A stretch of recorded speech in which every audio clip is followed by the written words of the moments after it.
دیکھیے جہاں تواصی بالحق ہوگا معاشرے سے ریزنٹمنٹ لازماً آئے. میں نے بتایا بچے ہی آپ کے گلے پڑ جائیں گے. آپ کون ہیں ہمارے معاملے میں دخل دینے والے؟ اور آپ بڑے حق کی بات کریں تو جن کی خدائی کے تخت جمے ہوئے ہیں وہ آپ کی بات جو ہے وہ چلنے دیں گے؟ وہ تو خود خدا بنے ہوئے، خود حاکم بنے ہوئے ہیں. لہذا ریزنٹمنٹ از اے رول، اپوزیشن از اے رول. ایک بگڑے ہوئے معاشرے میں اگر اپوزیشن نہیں ہو رہی، ریزنٹمنٹ نہیں ہو رہی، تو پھر تیسری مرتبہ کہہ رہا ہوں پھر حق کی دعوت نہیں ہے.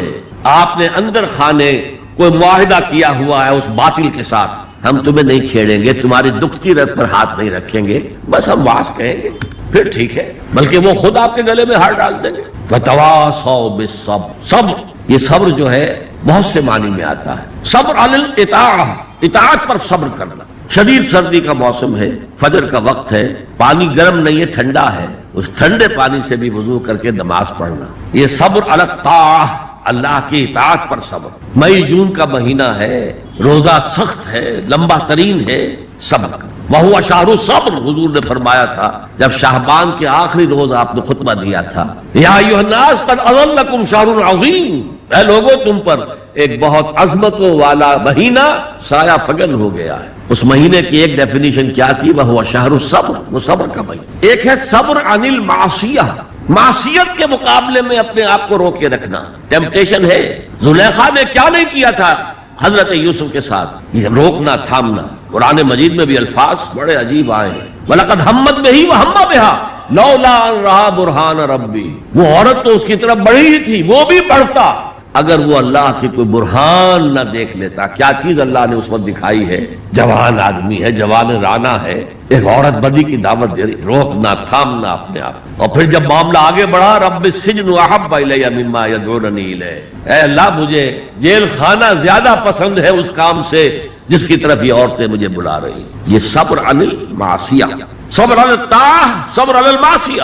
لیکن ایک صبر وہ ہے جو اللہ کے دین کو قائم کرنے کی جد و جہد میں پرسیکیوشن کے مقابلے میں کرنا پڑتا ہے. جب مکے میں پرسیکیوشن ہو رہی تھی نوجوانوں کی، غلاموں کی، کنیزوں کی، جب صبر کرو جھیلو. جب حضرت یاسر رضی اللہ تعالی عنہ اور ان کی اہلیہ حضرت سمیہ رضی اللہ تعالی عنہ اور بیٹا عمار ابن یاسر ٹارچر کر رہا تھا، ابو جہل ان کو ٹارچر کر رہا تھا ہر طرح سے، کبھی جسم کا حصہ جلایا، کبھی کچھ اور کیا. تنگ آ گیا، کسی طریقے سے بھی کوئی کلمہ کفر کہنے کے لیے آمادہ نہیں ہوئی نہ حضرت سمیہ اور نہ حضرت یاسر. حالانکہ شریعت میں اجازت ہے جان بچانے کے لیے کلمہ کفر کہا جا سکتا ہے بشرطے کہ ایمان دل میں قائم رہے، برقرار رہے. لیکن عظیمت کیا، جان دے دو، کلمہ کفر نہ کہو. حضور پاس سے گزرتے تھے اور چونکہ حکم صحابہ کو یہ تھا، ورنہ میرے اندازے میں اس وقت کم سے کم 40 صحابہ موجود تھے مکے میں، وہ تھکا بوٹی کر دیتے ابو جہل کی. بعد میں جو ہوتا دیکھا جاتا. کیا 70 صحابہ احد میں شہید نہیں ہو گئے؟ تو اس وقت اگر چند صحابہ شہید ہو جاتے تو کون سی بڑی بات. لیکن یہ ہے انقلاب محمدی صلی اللہ علیہ وسلم کا طریقہ کار جس کی روح سے اس وقت صبر لازم. اللہ اپنے رسول کو حکم دے رہا تھا، فاصبر کما صبر اولو العزم من الرسل. اے نبی، آپ کو یہ کوئی پاگل کہہ رہا ہے، کوئی مجنون کہہ رہا ہے، کوئی شاعر کہہ رہا ہے، کوئی ساحر کہہ رہا ہے، کوئی مسحور کہہ رہا ہے، کوئی جھوٹا کہہ رہا ہے، کوئی کہہ رہا ہے کہ انہوں نے ایک غلام اپنی کسی کوٹھڑی میں بند کر رکھا ہے جو عجمی ہے، جو تورات اور انجیل کا ماہر ہے، وہاں سے ڈکٹیشن لیتے ہیں اور ہم پر آ کر دھوس جماتے ہیں یہ اللہ کی وحی آئی. کیا کیا نہیں کہا جا رہا. اور قرآن خود گواہی دیتا ہے، وَلَقَدْ نَعْلَمُ أَنَّكَ يَضِيقُ صَدْرُكَ بِمَا يَقُولُونَ. اے نبی، ہمیں خوب معلوم ہے کہ جو کچھ یہ آپ کے بارے میں کہہ رہے ہیں اس سے آپ کا سینہ بھیجتا ہے، صدمہ ہوتا ہے، غم ہوتا ہے. یہی تھے جو مجھے الصادق اور الامین کہتے تھے، یہی تو تھے میرے قدموں تلے اپنی نگاہیں بچھاتے تھے. آج یہ مجھے شاعر، ساحر، مسحور، مجنون کیا نہیں کہہ رہے. اللہ فرماتا صبر کرو. وَاصْبِرْ عَلَىٰ مَا يَقُولُونَ وَاهْجُرْهُمْ هَجْرًا جَمِيلًا. صبر کرو جو کچھ کہہ رہے ہیں. وَاصْبِرْ كَمَا صَبَرَ أُولُو الْعَزْمِ مِنَ الرُّسُلِ. صبر کیجئے جیسے ہمارے دوسرے اولو العزم رسولوں نے صبر کیا. کیا حضرت نوح نے 950 برس تک صبر نہیں کیا؟ صبر کیجئے. وَاصْبِرْ وَمَا صَبْرُكَ إِلَّا بِاللَّهِ. صبر کیجئے اور آپ کا صبر تو اللہ ہی کے سہارے قائم ہے. یہ حضور کو تلقین ہو رہی. مکے میں یہ تلقین حضور کو ہو رہی ہے، مدینے میں اور مکے میں حضور پھر صحابہ کو تلقین کر رہے ہیں. جب ٹارچر ہو رہا تھا حضرت سمیہ اور حضرت یاسر اور حضرت عمار پر، بات کہتے میں جھجک ہوتی ہے. بیٹے کو، جوان بیٹے کو عمار کو ایک ستون سے باندھ دیا گیا، ان کے سامنے ان کی ماں کو برہنہ کی، حضور پاس سے گزر رہے ہیں اور کیا کہہ رہے ہیں؟ اصبروا یا آل یاسر فإن موعدکم الجنہ، اے یاسر کے گھر والوں صبر کرو، تمہارے وعدے کی جگہ جنت ہے، جنت میں تمہارے استقبال کی تیاریاں ہو رہی ہیں، صبر کرو۔ اور انہوں نے صبر کیا۔ حضرت سمیہ کے سامنے ابو جہل نے ایک چھوٹا سا بت کو پیش کیا، ایک دفعہ کہہ دو کہ ہاں اس میں بھی کچھ ہے، اسے بھی کچھ اختیار ہے، میں چھوڑ دوں گا تجھے۔ انہوں نے تھوک دیا اس بت کے اوپر اور غصے میں آ کر اس نے برچھا جو ہے، برہنہ تو کیا ہوا تھا، ان کے شرمگاہ کے اندر مارا ہے جو پورے جسم سے آر پار ہو گیا۔ یہ تھا صبر، اصبروا اصبروا اصبروا۔ پھر مدنی دور میں آ کر ایک دوسرا صبر شروع ہو گیا، اب جنگوں کا دور آیا، ہتھیلی پر جان رکھو اور باہر آ جاؤ۔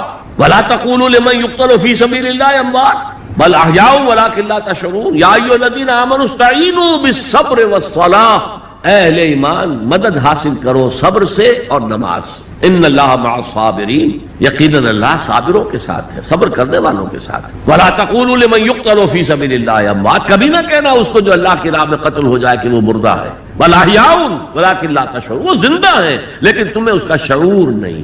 وَلَنَبْلُوَنَّكُمْ، اور ہم تمہیں لازماً آزمائیں گے، بِشَيْءٍ مِّنَ الْخَوْفِ وَالْجُوعِ وَنَقْصٍ مِّنَ الْأَمْوَالِ وَالْأَنفُسِ وَالثَّمَرَاتِ، خوف سے آزمائیں گے، بھوک سے آزمائیں گے، فاقے آئیں گے اور جان اور مال اور ثمرات کا ضیاع ہوگا، نقصان ہوگا۔ وَبَشِّرِ الصَّابِرِينَ الَّذِينَ إِذَا أَصَابَتْهُم مُّصِيبَةٌ قالوا انا للہ و انا الیہ راجعون، اے نبی بشارت دے دیجئے صبر کرنے والوں کو۔ صبر کرنے والے کون؟ جب ان پر کوئی مصیبت آئے، کوئی تکلیف آئے، کوئی آزمائش آئے تو وہ کہیں ہم اللہ ہی کے ہیں، اللہ ہی کی طرف ہمیں لوٹ جانا۔ یہ ہے وہ صبر کہ جو علی الابتلاء، امتحان پر صبر ہو رہا ہے۔ تو تین صبر میں نے آپ کو بتائے، صبر علی الطاعہ، اطاعت پر صبر، صبر عن المعصیہ، معصیت سے روکنا، صبر کے معنی اپنے آپ کو تھامنا، روکنا، اسی کے معنی میں لفظ استقاموا جو میں نے آپ کو بتایا تھا، ان الذین قالوا ربنا اللہ ثم استقاموا، جمے رہے، جان جا سکتی ہے لیکن اس کلمہ ایمان سے ہم پیچھے نہیں ہٹ سکتے۔ اور پھر جو بھی آزمائشیں آئیں برداشت کرو، جھیلو، اور آپس میں ایک دوسرے کو صبر کی وصیت اور نصیحت کرتے رہو۔ ہو سکتا ہے کسی کی ہمت جواب دے رہی ہو، اس کا حوصلہ بڑھاؤ، اس کے سامنے مثال پیش کرو خود صبر کر کے۔ خربوزے کو دیکھ کر خربوزہ رنگ پکڑتا ہے، جماعت زندگی کی یہ برکات ہوتی۔ کونوا مع الصادقین، صادق لوگوں کے ساتھ رہو، جڑے رہو، تاکہ تمہارے اندر اگر کبھی کوئی کمزوری کا پہلو آئے تو اللہ تعالیٰ اس جماعتی زندگی کی برکت کے طفیل سے تمہیں اثر نو کمر ہمت کسنے کی توفیق عطا فرمائے۔ یہ ہے اس سورہ مبارکہ کا ذرا گہرائی میں اتر کے تجزیہ۔ اب یہ نوٹ کر لیجئے کہ یہ چار چیزیں چار پلرز کے مانند ہیں، ایمان، عمل صالح، تواصی بالحق، تواصی بالصبر۔ ان میں متوازن انداز میں ترقی ہونی چاہیے۔ میں نے مثال دے دی، ایک شخص انتہائی نیک، انتہائی نیک، انتہائی نیک، لم یعص کا طرفۃ عین، اے اللہ اس شخص نے تو پلک جھپکنے جتنی دیر بھی معصیت میں بسر نہیں، لیکن تواصی بالحق اور تواصی بالصبر نہیں ہے تو وہ سارا عمل زیرو۔ اقلبها علیہ وعلیہم، ایمان بڑھانے کے لیے، ایمان بالغیب کو ایمان بالشہود بنانے کے لیے مراقبے ہو رہے ہیں، چلہ کشی ہو رہی ہے، یہ ہو رہا ہے، وہ ہو رہا ہے، لیکن میدان میں آنے کو تیار نہیں ہے۔ باطل خوشیاں منا رہا ہے، مست رکھو ذکر و فکر صبح گاہی میں انہیں، پختہ تر کر دو مزاج خانقاہی میں انہیں۔ انہوں نے ہمارے لیے کھلا میدان چھوڑ دیا، لگے ہوئے خانقاہوں میں، نکل کر خانقاہوں سے ادا کر رسم شبیری کہ رسم خانقاہی ہے، فقط اندوہ دل گیری۔ میدان میں آؤ۔ والعصر ان الانسان لفی خسر الا الذین آمنوا وعملوا الصالحات وتواصوا بالحق وتواصوا بالصبر۔ شاید آپ نے نوٹ کیا ہو میں نے شروع کی جو دعائیں ہوتی تھیں ان میں آج یہ دعا ایڈ کی تھی، اللہم ربنا اجعلنا من عبادک الذین آمنوا وعملوا الصالحات وتواصوا بالحق وتواصوا بالصبر۔ پروردگار اپنے فضل و کرم سے ہمیں ان لوگوں کے زمرے میں شریک کر دے جو ایمان لائے جیسے کہ ایمان لانے کا حق تھا، جنہوں نے عمل صالح کما حقہ ادا کیا، جنہوں نے تواصی بالحق کا حق ادا کیا، اور جو پھر صبر میں پورے اترے۔ بارک اللہ لی ولکم فی القرآن العظیم ونفعنی وإیاکم بالآیات والذکر الحکیم، انہ تعالی جواد کریم ملک بر رحیم۔ جزاک اللہ ڈاکٹر صاحب، نجات کی راہ پر ایک پرمغز تقریر ہم نے آپ سے سنی۔ پہلا سوال ایک یوسف علی ساون صاحب ہیں جو کہتے ہیں محترم جناب ڈاکٹر صاحب السلام علیکم، میرا سوال یہ ہے کہ آدم علیہ السلام سے لے کر حضور صلی اللہ علیہ وسلم تک سب نے توحید اور عمل صالح کی تعلیم دی اور ہمارے نبی پر نبوت بھی ختم ہو گئی۔ اب میرا یہ سوال ہے کہ دنیا میں جتنی قومیں آباد تھیں اور ہیں اور قیامت تک رہے گی، ان تمام قوموں کی راہ نجات دین اسلام ہے یا کوئی اور دین ہے؟ برائے کرم وضاحت کیجیے۔ میرے نزدیک تو اس میں کسی شک و شبے کی گنجائش نہیں ہے کہ پوری نوع انسانی کے لیے راہ نجات یہی ہے جو سورۃ العصر میں بیان ہے، یہ لازمی ہے اور تمام انسانوں کے لیے لازمی۔ البتہ وہ لوگ جن تک کہ قرآن کی اور حضور کی دعوت پہنچی ہی نہ ہو، ان کے بارے میں اللہ تعالیٰ صرف توحید پر محاسبہ کرے گا، اس لیے کہ توحید فطرت کے اندر ہے۔ رسالت کا پیغام پہنچا ہی نہیں، شریعت پہنچائی نہیں گئی تو محاسبہ کیسے ہوگا؟ یہ معاملہ ذہن میں رکھے، باقی راہ نجات اس کے سوا اور کوئی نہیں۔ ایک اور سوال ہے جو کسی غیر مسلم بھائی کا ہے، پروین جادو، وہ ہم سے سوال کر رہے ہیں کہ I am a non Muslim, what is the way of my نجات and how can I declare of my ایمان؟ Very easy. I told you in the beginning that to become a Muslim you have only to testify. I testify that there is no God except Allah. And I testify that Muhammad is his messenger and prophet. You become a Muslim. And then you try to go deeper and deeper and deeper into Iman so that it becomes a conviction with you. Conviction about the existence of God. Conviction about the Ba'as Ba'd al-Maut, resurrection. Conviction about the hereafter. Conviction about the institution of prophethood. Conviction that the prophethood came to an end on Muhammad sallallahu alaihi wasallam and reached its climax in his personality, etc., etc. So this will add and go on deepening your faith or your iman or your conviction. عابد صاحب کا ایک دوسرا سوال تھا، نجات میں حقوق العباد اور حقوق اللہ کے کتنے اثر انداز ہوں گے یا پھر صرف ذاتی عمل کی بنیاد پر نجات ملے گی؟ میں نے کل آپ کو ایک حدیث سنائی تھی کہ محض ذاتی عمل کی بنیاد پر کسی کو نجات نہیں ملے گی جب تک کہ رحمت خداوندی دستگیری نہ کرے، اس لیے کہ کون سا انسان ہے جو خطا کار نہ ہو؟ کل بنی آدم خطاؤون وخیر الخطائین التوابون۔ اس اعتبار سے رحمت خداوندی ضروری ہے، البتہ یہ کہ اس کے لیے ایمان اور عمل صالح اور تواصی بالحق اور تواصی بالصبر کرنے کی حتی الامکان کوشش کرنا، یہ آپ کا فرض ہے۔ سید فہیم اختر صاحب، ان کا سوال ہے، سب سے پہلے تو شکر ہے اللہ کا کہ آپ ہمارے بیچ یہاں ہیں، اور پھر ڈاکٹر ذاکر نائک صاحب کے مشکور ہیں کہ انہوں نے یہ اہتمام کیا۔ دعا ہے کہ اللہ تعالیٰ آپ لوگوں کی کوششوں کے بہترین نتائج ہم سب کو دکھائے، آمین۔ سوال، کیا پڑوسی اگر ہندو یا عیسائی ہو یعنی کہ غیر مسلم ہو تو بھی وہ حدیث جو آپ نے پڑوسی کے بارے میں بتائی لاگو ہوتی ہے؟ لازماً لاگو ہوتی، اللہ یہ کہ وہ پڑوسی hostile who towards Islam. if he is not hostile towards Islam، اگر وہ دشمن نہیں ہے، اگر وہ اسلام کے خلاف کوئی کوشش نہیں کر رہا ہے، کوئی سازش نہیں کر رہا ہے، تو ظاہر بات ہے کہ پھر اس کے حقوق پڑوسی کی حیثیت سے ساقط ہو جائے۔ لیکن اگر ایسا نہیں ہے تو وہ پڑوسی ہے اور پڑوسی کا حق ہے۔ یہاں تک فرمایا کہ اللہ تعالیٰ نے، جبرائیل نے مجھے پڑوسی کے حقوق اتنے بیان کیے، اتنی تاکید کے ساتھ بیان کیے کہ میں یہ گمان کرنے لگا کہ اللہ تعالیٰ پڑوسی کو وراثت میں شامل کر دے گا، یہ پڑوسی کا بھی وراثت میں حصہ ہے۔ یہ حدیث نبوی ہے صلی اللہ علیہ وسلم۔ تو پڑوسی کا حق اپنی جگہ ہے۔ شیخ ناصر پیشے سے میکینیکل انجینئر ہیں، آپ کا سوال ہے کہ آج دور حاضر میں مسلمان طرح طرح کی پریشانیوں سے دوچار ہیں، اس کی کیا وجہ ہے اور اس موجودہ پستی کا کیا علاج؟ میں مختصر ترین الفاظ میں آپ سے یہ عرض کروں گا کہ اس وقت ہم اللہ کے عذاب کے شکنجے میں۔ کیوں؟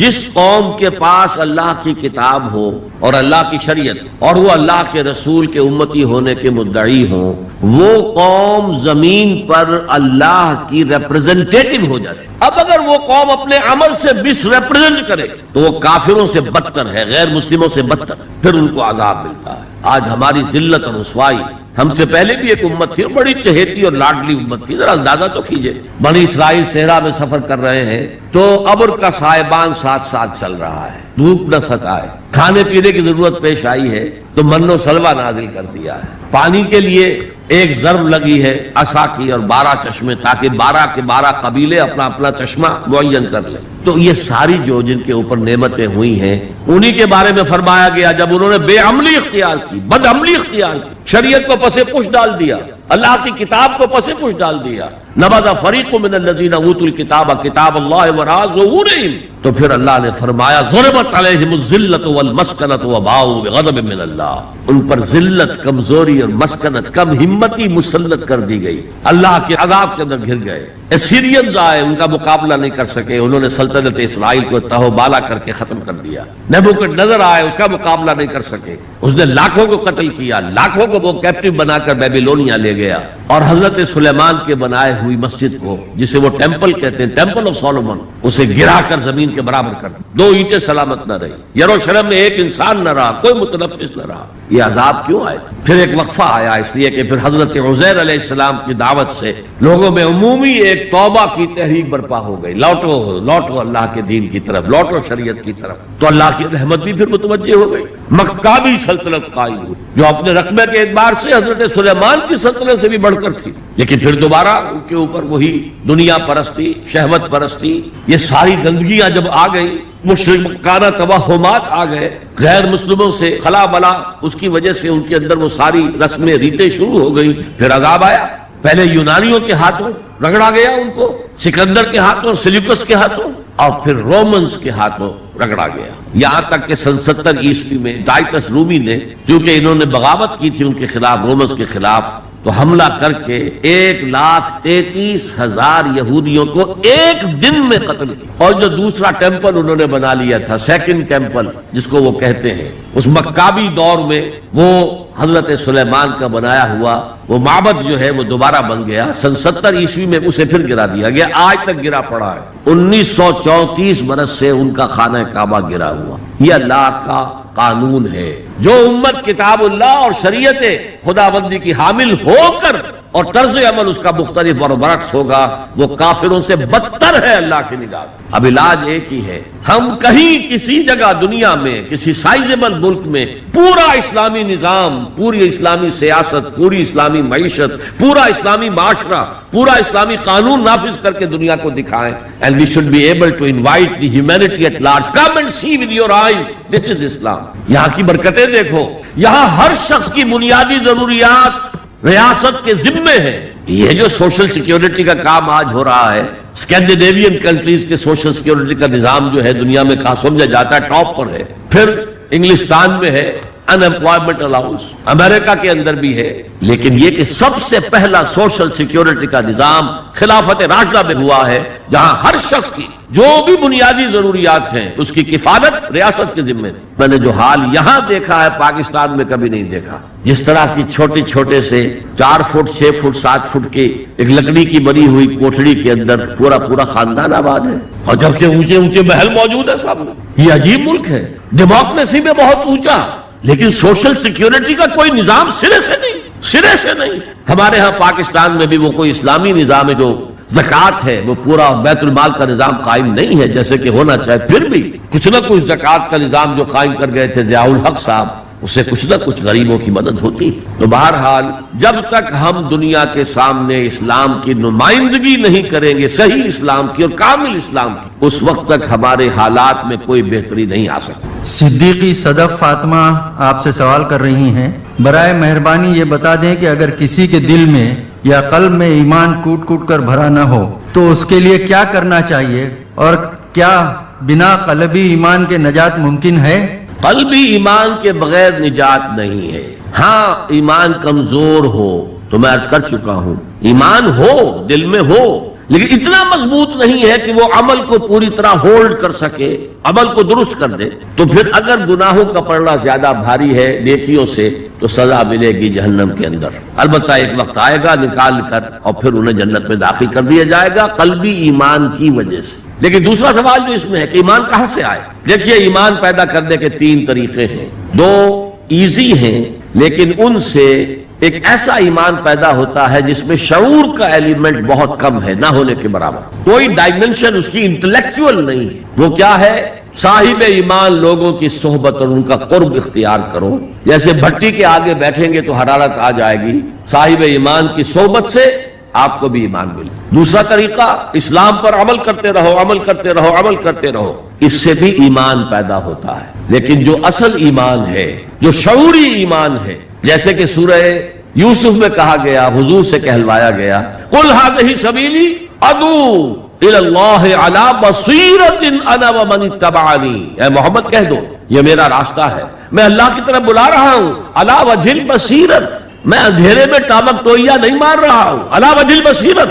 اور نہ صرف میں بلکہ جو میری پیروی کر رہے ہیں وہ بھی علی وجہ البصیرت کر رہے ہیں. تو علی وجہ البصیرت ایمان صرف قرآن سے ملے گا. مولانا ظفر علی خان کبھی میں حیران ہوتا ہوں, وہ عموماً تو سیاسی شاعر تھے اور جنگ آزادی کے بہت بڑے سپاہی تھے, اس میں کوئی شک نہیں, کہ انہوں نے بڑا پیارا شعر کہا ہے, وہ جنس نہیں ایمان جسے لے آئیں دکانیں فلسفہ سے, ڈھونڈنے سے ملے گی عاقل کو یہ قرآن کے سی پاروں. عاقل انٹلیکچوئل انسان اس کو وہ جو ایمان چاہیے جس کا انٹلیکچوئل ڈائمنشن بھی ہو, اس کی سورس صرف اور صرف قرآن. ایک عبد الواحد صاحب ہیں, ان کا سوال ہے کہ دنیا میں خصوصاً اور ہندوستان میں کئی کروڑ ایسے افراد ہیں جو پیدا ہوتے ہیں, جیتے ہیں اور مر جاتے ہیں بغیر یہ جانے کہ نجات کی راہ کیا ہے یا ان کا رب کون ہے. ایسے لوگوں کا کیا معاملہ ہوگا؟ دیکھیے, قرآن مجید میں ایک بہت بڑی خوشخبری کئی بار آئی ہے, لا یکلف اللہ نفسا الا وسعها. اللہ تعالیٰ ذمہ دار نہیں ٹھہرائے گا کسی بھی انسان کو مگر اس کی وسعت کے مطابق. اگر اس تک علم پہنچا ہی نہیں, دعوت پہنچی ہی نہیں, تو میں محتاط ترین الفاظ میں کہوں گا اللہ ان کے ساتھ نرمی کرے گا, وہ اللہ تعالیٰ کے عفو کے مستحق ہو. البتہ اگر کسی کو دعوت پہنچا دی گئی, پڑھا لکھا انسان ہے, قرآن بھی پڑھ لیا اس نے, اور پھر بھی وہ ایمان نہیں لایا, تو وہ کافر ہے, اس کے لیے پھر آخرت میں عذاب ہے. انہی صاحب کا دوسرا سوال ہے, اسلام کی دعوت ایک اہم فریضہ ہے لیکن اس سے غفلت پائی جاتی ہے, ایسے میں مایوسی بھی ہوتی ہے اور کبھی اپنی بے بسی پر افسوس بھی. آج جس تیزی سے بے دینی پھیل رہی ہے اس میں ہماری بساط کچھ بھی نظر نہیں آتی.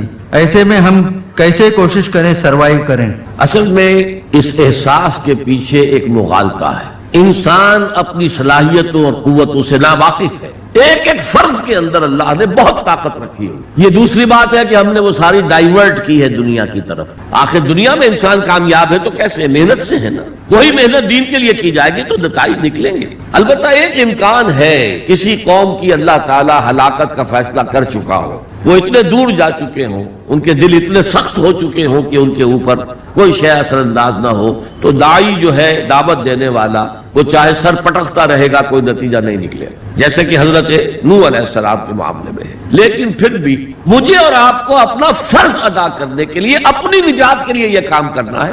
کوئی نتیجہ نکلے نہ نکلے اس سے مجھے کوئی بحث نہیں. نتیجہ تو اللہ کے ہاتھ میں, میرے ہاتھ میں نہیں ہے. لیکن اس فرض کو, اس ایمان کا حصول, ایمان حقیقی کا حصول, عمل صالح, تواصی بالحق, تواصی بالصبر, اس کو ادا کرنا یہ میری ذمہ داری ہے. اگر میں نہیں کرتا ہوں تو میں پکڑا جاؤں گا قیامت کے دن. آپ کو معلوم ہے قرآن میں 2 دفعہ کہا گیا ہے, یوم یفر المرء من اخیہ وامہ وابیہ وصاحبتہ وبنیہ. جس دن بھاگے گا انسان اپنے بھائی سے بھی, اور اپنی ماں سے بھی, اور اپنے باپ سے بھی, اور اپنی بیوی سے بھی, اور اپنی اولاد سے بھی. کیوں؟ نفسی نفسی نفسی نفسی نفسی نفسی, مجھے بچا لیا جائے, مجھے بچا لیا جائے. میری اولاد کو جھونک دو, میرے ماں باپ کو جھونک دو, میری بیوی کو جھونک دو, بیوی کہے گی میرے شوہر کو جھونک دو, مجھے بچا. یہی نفسی نفسی دنیا میں رہے آپ کی.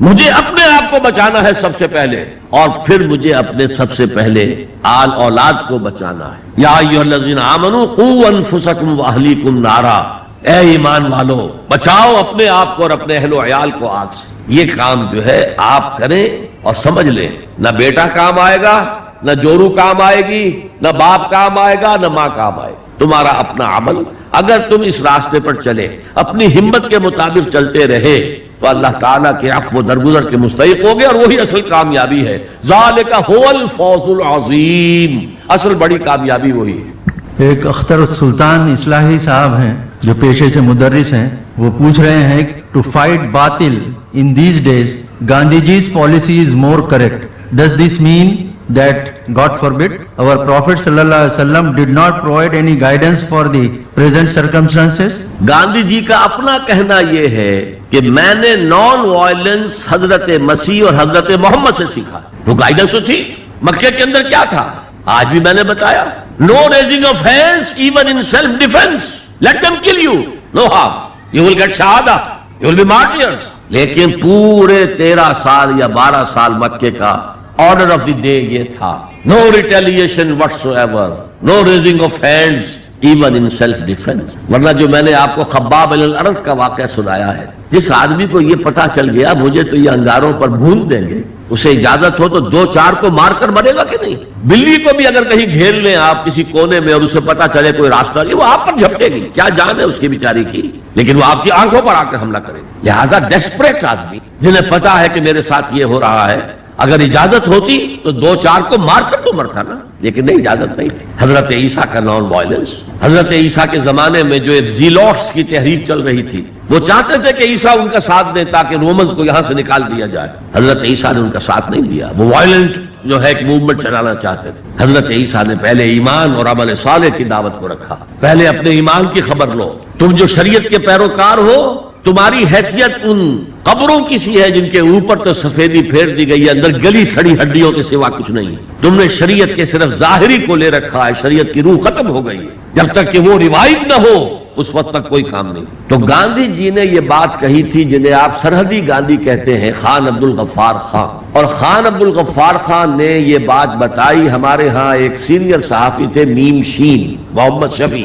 اور انہوں نے مجھے بتائی. میں نے پوری روایت جو ہے اس کا سلسلہ بھی آپ کے سامنے بیان کر دیا. گاندھی نے خان عبد الغفار خان سے کہی, انہوں نے میم شین صاحب سے کہی, محمد شفیع سے, میاں محمد شفیع, اور انہوں نے مجھے بتائی کہ میں نے نان وائلنس حضرت مسیح اور حضرت محمد سے سیکھا ہے. فہیم ارشد انصاری, آپ کا سوال ہے, اس وقت دنیا میں مسلمانوں کا امیر کون ہے, کس کے ہاتھ میں خلافت ہے؟ اس وقت نہ کوئی خلافت ہے, نہ مسلمانوں کا کوئی امیر ہے. انتشار کا دور ہے. 50-60 ملک ہیں. اول تو ان کی اپنی ہے نیشنلزم, پھر ان کے اندر ایتھنک, لنگوسٹک, ہر طرح کی نیشنلٹیز ہیں. تو یہ تو ہمارے زوال کی انتہا کا دور ہے. یہاں کہاں جامعیت, کون امیر؟ ہاں یہاں جماعت ایک اثر نو بنانی پڑے گی جس کا کوئی امیر ہو اور جس کے ساتھ بیعت کی جائے کہ جو تم کہو گے ہم کریں گے. اور سب سے پہلے اپنے کردار کی اصلاح ہو, اپنی ذات پر اپنے گھر میں دین کو نافذ کیا جائے اور پھر سامنے آیا جائے. یہ کام اثر نو ہوگا. جیسے حضور کے زمانے میں آپ نے ایک نئی جماعت بنائی. قدیم جو اہل ایمان تھے موجود تھے کہ نہیں وہاں؟ یہودی مسلمان تھے کہ نہیں وہ پہلے کے؟ اور حضور کو بڑی توقع تھی کہ وہ تو میرا ساتھ دیں گے. اللہ تعالیٰ نے کس طریقے سے آپ کو مایوس کیا. لن ترضی عنک الیہود ولا النصارى حتی تتبع ملتہم. اے نبی کوئی توقع نہ رکھو ان یہود اور نصارہ سے, وہ کبھی راضی نہیں ہوں گے آپ سے جب تک کہ آپ ان کی پیروی نہ کریں. آج مسلمانوں میں لیڈرشپس ہیں, مسندیں ہیں, جمی ہوئی ہیں, اور وہ تو کہیں گے ہمارے پیچھے چلو. لہذا ایک نئی جماعت جو خالص اسلامک آئیڈیالوجی پر ہو, فرقہ بندی پر نہ ہو, کسی مسلک کی بنیاد پر نہ ہو, جس کا مقصد کلیئرلی یہ ہو کہ اللہ کے نظام کو قائم کرنا ہے, ایسی جماعت اثر نو قائم کرنی. سید واجد ہاشمی, پیشے سے انجینئر, آپ کا سوال ہے, کیا انسان کو محض سورۃ العصر ہی کافی تھی؟ باوجود اس کے اللہ نے سارا قرآن نازل کر دیا. تو اللہ ہم سے کتنی انسیت رکھتا ہے, اس کے پیمانے کی پیمائش کیا ہے؟ اللہ تعالیٰ کا اپنے خلق سے محبت کا معاملہ یہ ہے کہ اللہ کہتا ہے کہ میں نے اپنی رحمت کے 100 حصے کیے, ایک حصہ تمام مخلوقات میں تقسیم کر دیا. حیوانات میں بھی ماں کو اپنے بچڑے سے جو محبت ہوتی ہے وہ بھی اس ایک حصہ رحمت کا ظہور ہے. انسانوں میں بھی آپس میں جو محبت ہے تو وہ 1% رحمت کا ظہور ہے. 99 حصے میرے پاس ہے. لہذا اللہ تعالیٰ کو الخلق عیال اللہ, تمام مخلوق اللہ کے کنبے کے مانند. اللہ کو انسانوں سے بہت محبت ہے. ودود ہے, ودود کہتے ہیں جس بہت ہی محبت کرنے والا. ہاں غلط کام کرو گے تو سزا بھی دے گا. دونوں شانیں بیک وقت سامنے رکھنی چاہیے. اگر آپ زیادہ اس کی غفاری پر دھوکہ کھا گئے تو بھی مارے جائیں گے, اور اگر اس کی مغفرت سے مایوس ہو گئے تب بھی مارے جائیں گے. اس لیے کہ مایوسی کفر ہے. مایوسی کے بعد قوا جواب دے جاتے ہیں, ہمت ختم ہو جاتی ہے, عمل کا جذبہ باقی نہیں رہتا. لہذا انسان کا اللہ کے ساتھ رشتہ ہونا چاہیے ما بین الخوف والرجاء. خوف بھی ہو, اللہ پکڑے گا, اللہ پوچھے گا, اللہ کی سزا ہے, اور امید بھی ہو اللہ غفار ہے، غفور ہے، رحیم ہے، ستار ہے، یہ دونوں کیفیتیں ساتھ ساتھ چلیں، ورنہ اگر ایک کیفیت کا غلبہ ہو گیا تو یہ دونوں کیفیتیں جو ہے علیحدہ علیحدہ مہلک ہو جائیں. You said in your talk that we have to stop those things that go against Allah's law. So if my family goes against Islam by watching TV serials that are un-Islamic, then what should I do? Number one, turn off the TV till I am stopped by my family, or else. Please throw some light on this topic. پہلا کام یہ ہے کہ آپ نصیحت کریں، امر بالمعروف نہی عن المنکر سے کام لیں اور نرمی کے ساتھ سمجھائیں اور ان سے کہیں کہ وہ ان چیزوں سے باز آ جائیں. البتہ اگر نہیں بات چل رہی، ٹی وی کا دیکھنا محض میرے نزدیک اتنی بڑی بات نہیں ہے، لیکن اگر اس سے کوئی بڑی بات بھی ہے اور وہ بیوی اڑی ہوئی ہے اس پر، تو اللہ نے طلاق کا راستہ کھولا ہوا ہے. میرا اور تمہارا راستہ علیحدہ ہے، بتا دیا جائے. اگر تم باز نہیں آؤ گی اس کام سے تو ٹھیک ہے، لکم دینکم ولی دین، تمہارا طریقہ تمہارے لیے، میرا طریقہ میرے لیے. قرآن مجید میں کہا گیا ہے کہ اگر تمہارا نباہ نہیں ہو رہا اور اگر تمہیں نشوز کا اندیشہ ہے، بیوی کا کام ہے شوہر کا حکم مانے. الرجال قوامون علی النساء، رجال مرد حکمران ہیں عورتوں پر، اور جو اصل نیک بیویاں ہیں والصالحات قانتات، نیک بیویاں وہ ہیں جو اپنے شوہروں کی اطاعت کرتی. ہاں اگر وہ گناہ کا حکم دے تو اطاعت نہیں، لیکن جب وہ حکم بھی نیکی کا دے رہے ہوں تب تو اطاعت بالکل فرض ہو جائے. ایک سوال محمد شمیم صاحب کا ہے، تو کہتے ہیں کہ دلیل دی جاتی ہے کہ ہر نفس جو کرتا ہے وہ پہلے سے طے شدہ ہے، پھر ہم اچھے اور برے عمل و فعل کیسے کریں یا کرتے ہیں؟ یہ بڑا پیچیدہ مسئلہ ہے قدر کا. تقدیر کا جو تصور ہمارے ذہنوں میں ہے وہ صحیح نہیں ہے. قدر کہتے ہیں اندازے کو، ایویلویٹ کرنا، کسی چیز کی قدر و قیمت کا اندازہ کرنا. اللہ نے ہر جاندار کے لیے ایک اندازہ مقرر کر دیا. مثلا چھوٹی سی چڑیا ہے اور وہ ہوا میں اڑتی پھر رہی ہے. انسان ہوا میں نہیں اڑ سکتا، مشین بنا کر ہوائی جہاز میں اڑ جائے خود تو نہیں اڑ سکتا. تو یہ ہر نوع کی ایک تقدیر ہے. اسی طریقے سے ہر انسان کی بھی کچھ لیمیٹیشنز ہیں. ہر انسان کو دو چیزیں ملتی ہیں جس میں اس کا کوئی دخل نہیں. اسے والدین کی طرف سے جینز مل رہے ہیں، اس کے اثرات اس کی شخصیت پر ہوں گے. پھر جس ماحول میں اسے پیدا کیا گیا ہے اس ماحول کے اثرات ہوں گے. ان دونوں سے مل کر شاکلہ بنتا ہے. قرآن مجید نے شاکلہ کہا ہے. شاکلہ کہتے ہیں پیٹرن کو. آپ نے لوہے سے کوئی چیز ڈھالنی ہے تو پہلے لکڑی کا پیٹرن بناتے، ہمارے مصری لوگ پیٹرن کہتے ہیں اس کو. اسے آپ پیٹرن سمجھیے تاکہ اس میں آپ نے لوہا پگھلا کر ڈالا تو اسی کے مطابق ڈل گیا. تو ہر انسان کا ایک پیٹرن ہے جو اس کے جینز سے اور اس کے انوائرمنٹ سے بنا ہے، اور ہر انسان کا محاسبہ اسی اعتبار سے ہوگا. اگر کسی کے شاکلہ میں 100% نیکی کا اللہ تعالیٰ نے صلاحیت رکھی تھی اور اس نے 40% کی ہے، وہ مارا گیا. جس کے اندر رکھی 50% دی، اس نے 40% کر لیا، کامیاب ہو جائے گا. لا یکلف اللہ نفسا الا وسعها. Every individual will be judged according to what was given to him by Allah subhanahu wa ta'ala. لیکن تقدیر کا مطلب یہ نہیں ہے that we are bound to do something. No, there is no predestination. It's only pre-knowledge. اللہ نے مجھے اختیار دیا، چاہے یہ کرو چاہے وہ کرو، اما شاکرا و اما کفورا. فمن شاء فلیؤمن ومن شاء فلیکفر. جو چاہے ایمان لائے، جو چاہے کفر کا اختیار کر لے. لیکن اللہ کو معلوم ہے کہ تم کیا کرو گے. یہ پری نالج ہے اللہ کا، پری ڈیسٹینیشن نہیں. اللہ نے مجبور نہیں کیا ہے. ہاں وہ لمیٹیشن جو آپ کی شخصیت کے اندر ہے وہ اپنی جگہ ہے، لیکن نیکی اور بدی، خیر اور شر، حق و باطل کا چوائس آپ کو دیا ہے. اما شاکرا و اما کفورا. فمن شاء فلیؤمن ومن شاء فلیکفر. This free will is with you and you will be adjudged on the basis of this free will.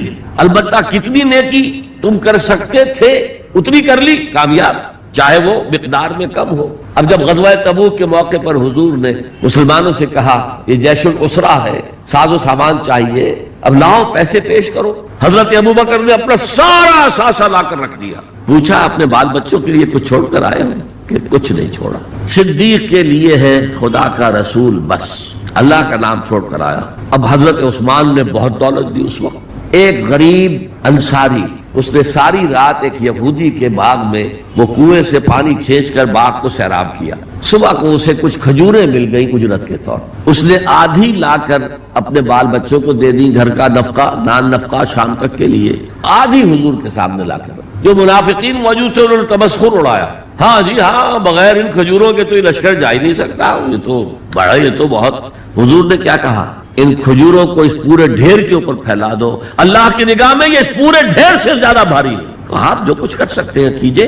اللہ تعالیٰ کی لاٹھی اندھے کی لاٹھی نہیں ہے جو برابر چلے سب پر، بلکہ ایوری انڈیویجول اس کے علیحدہ علیحدہ حساب ہو۔ اللہ کا کمپیوٹر بہت بڑا ہے، بہت بڑا ہے، بہت بڑا ہے، وہ ہر ایک کی قدر و قیمت کا تعین کر لے گا۔ اگلا سوال، آپ نے کہا تھا جس نے قرآن کو جھٹلایا وہ عنقریب خسارے میں ہے، تو قرآن اور حدیث کی کتابیں ہونے کے باوجود بھی ہمارے علماء مسجدوں میں، گھروں میں اور درسوں میں قرآن کی باتیں چھوڑ کر بزرگوں اور اماموں کی کتابیں کثرت سے پڑھتے اور پڑھاتے ہیں۔ کیا ہمارے علماء یہ نہیں جانتے کہ قرآن ہی بخشش کا ذریعہ ہے اور قرآن میں ہی سب فضائل اور مسائل ہیں؟ پھر وہ ایسا کیوں کرتے ہیں؟ تسلی بخش جواب دیں۔ میرے پاس یہ اختیار تو نہیں ہے کہ آپ کی لازمن تسلی کرا دوں، البتہ میں عرض کرتا ہوں علماء کرام کو برا بھلا کہنے کی بجائے اپنے گریبانوں میں جھانکیے۔ آپ خود کیوں نہیں پڑھتے دین کو؟ آپ نے ڈاکٹری پڑھی، آپ نے انجینئرنگ پڑھی، آپ نے MBA کیا، آپ نے کمپیوٹر سائنس کے اندر MSc کیا، آپ کیوں نہیں پڑھتے؟ آپ نے یہ مولوی پروفیشن کریٹ کیوں کیا ہے؟ اسلام میں کوئی مولوی پروفیشن نہیں ہے۔ اسلام میں نہ پاپائیت ہے نہ برہمنیت ہے۔ ہر مسلمان کو اس قابل ہونا چاہیے کہ نماز پڑھائے، ہر مسلمان کو اس قابل ہونا چاہیے اپنی بیٹی کا نکاح خود پڑھائے، ہر مسلمان کو اس قابل ہونا چاہیے کہ اپنے باپ کا جنازہ خود پڑھائے۔ جو دعا اس کے دل کی گہرائی سے نکلے گی وہ کسی عالم دین کے دل سے نکل سکتی ہے۔ تو اصل میں ہم نے اختیار کیا دنیاوی تعلیم، جس میں پیسہ ہے، جس میں عزت ہے، جس میں گلیمر ہے، جس میں اونچے کیریئر ہیں، اور ہم نے باقی کام چھوڑ دیا ہے علماء کے، تو پھر ان پر تنقید کرتے ہیں۔ لہذا اپنے گریبانوں میں جھانکیے، پانی ہمارے اندر بڑھتا ہے۔ اردو اخبارات میں فلموں کی ایڈز پرنٹ ہوتی ہے، ساتھ ہی جنسی توانائی بڑھانے اور عملیات کی تشہیر بھی ہوتی ہے۔ اخبار والے دلائل یہ دیتے ہیں کہ ان کی وجہ سے اخبار چلتے ہیں۔ برائے کرم ایسے اخبارات سے نجات کا راستہ بتائیے۔ میرے پاس کوئی اس کا راستہ نہیں ہے۔ یہ تو اصل میں وہ لوگ وہی کچھ پیش کرتے ہیں جو پبلک چاہتی ہے۔ آپ پبلک کے مزاج کو بدلیے، وہ چیزیں خود ختم ہو جائیں گی۔ انہیں تو دکان چلانی ہے، ٹی وی چینل چلے گا ہی نہیں جب تک کہ وہ ڈرامے اور یہ اور گانے اور ناچ نہیں ہوں گے۔ کون دیکھے گا اسے؟ کئی چینلز لگے ہوئے ہوں کہیں پر دینی پروگرام، اسے آپ سوئچ اوور کریں گے، چلے جائیں گے کہیں اور جہاں ڈانس ہو رہا ہو۔ تو ان کے لیے اشتہار نہیں آئیں گے تو وہ چل نہیں سکتے، اشتہار آئیں گے اگر ایسے پروگرام ہو۔ اشتہار نہ ملے تو کوئی اخبار چل نہیں سکتا، اور اشتہار وہ لوگ دیتے ہیں جن کا آپ نے نام لیا۔ یہ ایک وشیس سرکل ہے، یہ جو ہے بڑا ایک زہریلا چکر ہے جو چل رہا ہے ہمارے معاشرے کے اندر۔ اب اس میں جب تک کہ بحیثیت مجموعی معاشرہ نہیں بدلتا، آپ ایک ایک کر کے ان برائیوں کو نہیں روک سکتے۔ ڈاکٹر تنویر احمد کا سوال ہے، اور سورۃ العصر کی تفصیلی وعظ سن کر یہ ثابت ہوتا ہے کہ اسلام میں نجات کی راہ اس چھوٹے سے سورے میں موجود ہے۔ سوال یہ ہے کہ ہمارے مسلم معاشرے میں مختلف مسالک موجود ہیں جو اپنی اپنی شناخت عالمی اور علاقائی طور پر رکھتے ہیں، اور ان کا دعویٰ بھی ہے کہ ہمارا ہی مسلک نجات کی راہ کے لیے کافی ہے۔ ایسے لوگوں کے لیے آپ قرآن سے کیا پیغام دینا چاہیں گے؟ میرا پیغام تو وہ ہے جو میں نے 1.5 گھنٹے سے زائد آپ کے سامنے رکھا، اور آپ اگر کام کریں کہ یہ پیغام پہنچائیں ان تک، یہ کیسٹ پہنچائیں، CDs پہنچائیں، کیا پتا کس کو اللہ تعالیٰ کس کے دل میں وہ بات اتر جائے، آپ ذریعہ بن جائیں۔ جیسے کہ حضور نے فرمایا تھا حضرت علی سے، یا علی لا یہدی اللہ بک رجلا واحدا خیر لک من حمر النعم، اے علی اگر تمہارے ذریعے سے اللہ تعالیٰ کسی ایک انسان کو بھی ہدایت دے دے، ہدایت تو اللہ دے گا، ذریعہ تم بن جاؤ، تو یہ تمہارے لیے سرخ اونٹوں سے بڑی دولت ہے۔ تو آپ کام شروع کریں، دعوت کے لیے کمر کسیں، پہلے تو طے کریں، اور خاص طور پر جو جوان ہیں ابھی تعلیم حاصل کرنے کی عمر میں ہیں، عربی پڑھیں، عربی سیکھیں، قرآن پڑھیں اور قرآن کے داعی بن جائیں۔ ورنہ یہ ہے کہ جو بھی قرآن مجید کی دعوت کے کام ہو رہے ہیں ان میں تعاون کریں، ان کتابوں کو پھیلائیں، ان ویڈیوز اور سیریز کو پھیلائیں۔ بہرحال اسی سے کوئی نتیجہ برآمد ہو سکتا ہے۔ باقی ہم کسی ایک طبقے کے اوپر سارا الزام ڈال دیں، کسی دوسرے طبقے کو مورد الزام بنا دیں، یہ اس کا کوئی فائدہ نہیں ہے۔ اللہ جانتا ہے کس کا کتنا ہاتھ ہے، کس کی کتنی غلطی ہے۔ اللہ تعالی ہمیں ہماری غلطیاں معاف فرما دے۔ اصل تو ہمارا جو ہے علیکم انفسکم، جیسا کہ میں نے کہا تھا نفسی نفسی جب وہاں ہوگا، یوم یفر المرء من اخیہ و امہ و ابیہ و صاحبتہ و بنیہ لکل امرئ منہم یومئذ شأن یغنیہ، اسی طرح اس دنیا میں آپ سمجھیے کہ مجھے تو اپنے آپ کو بچانا ہے، پھر اپنے اہل و عیال کو بچانا ہے، پھر اپنے رشتہ داروں کو بچانا ہے، پھر اپنے پڑوسیوں کو بچانا ہے۔ یہ دعوت جو ہے الاقدم فالاقدم، الاقرب فالاقرب، اس کے حساب سے آگے بڑھنی چاہیے۔ یہ نہیں کہ آپ ڈاکٹر واس تو کہہ رہے ہیں 500 میل دور اور اپنے گھر والوں کو بھولے ہوئے ہیں. یہ پھر ایک پیشہ ورانہ واس ہوتا ہے، اس کے اندر کوئی تاثیر نہیں ہوتی.